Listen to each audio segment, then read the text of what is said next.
Hai teman-teman, selamat datang di IT News. Tempatnya berita aktual dan fakta yang jarang diungkap media lain.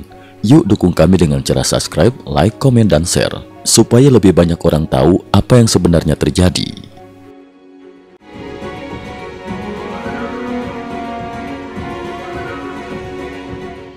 Salam pemirsa, 27 Juli 2025. Pemerintah Amerika Serikat saat ini tengah melakukan penyelidikan menyeluruh terhadap lonjakan ekspor panel surya dari negara-negara Asia Tenggara, khususnya Indonesia. Penyelidikan ini dipicu oleh dugaan bahwa perusahaan-perusahaan Tiongkok memanfaatkan negara-negara kawasan ini, termasuk Indonesia, untuk menghindari tarif tinggi yang diberlakukan oleh AS terhadap produk asal Tiongkok. Menurut laporan eksklusif dari Bloomberg, 6 dari 10 eksportir panel surya terbesar Indonesia ke AS ternyata dimiliki oleh petinggi perusahaan-perusahaan asal Tiongkok dan beroperasi di wilayah Batam, Kepulauan Riau. Dalam periode 6 bulan pertama tahun 2025 saja, mereka tercatat menyumbang hampir 70% dari total ekspor panel surya Indonesia ke AS dengan nilai transaksi mencapai 600 juta US dollar. Pemerintah AS menduga bahwa panel surya buatan Tiongkok diberi label Made in Indonesia untuk menghindari bea masuk tinggi yang telah diberlakukan sebelumnya.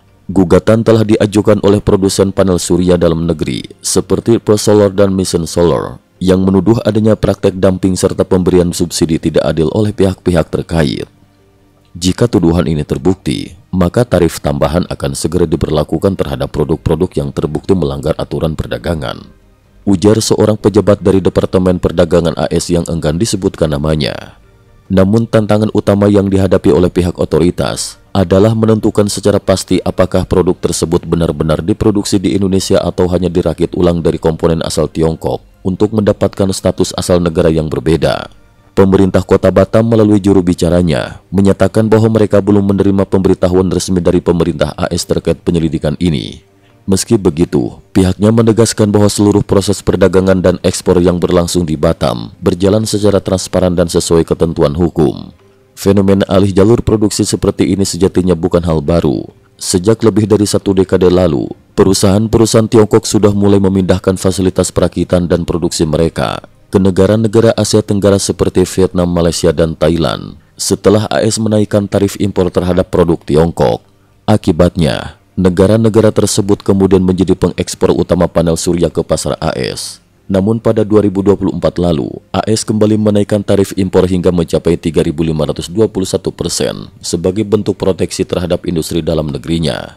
Kini tren serupa juga mulai terpantau di Indonesia. Data ekspor terbaru menunjukkan bahwa pengiriman panel surya dari Indonesia ke AS melonjak tajam sebesar 350% dalam 5 bulan pertama tahun 2025. Dengan nilai total mencapai 733 juta US dollar.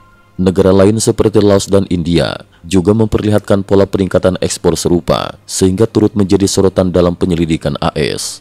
Jika hasil penyelidikan menunjukkan bahwa praktek ini tergolong sebagai bentuk persaingan tidak adil, maka bukan tidak mungkin AS akan segera memberlakukan tarif tambahan terhadap ekspor panel surya dari Indonesia dan negara-negara lain yang terlibat.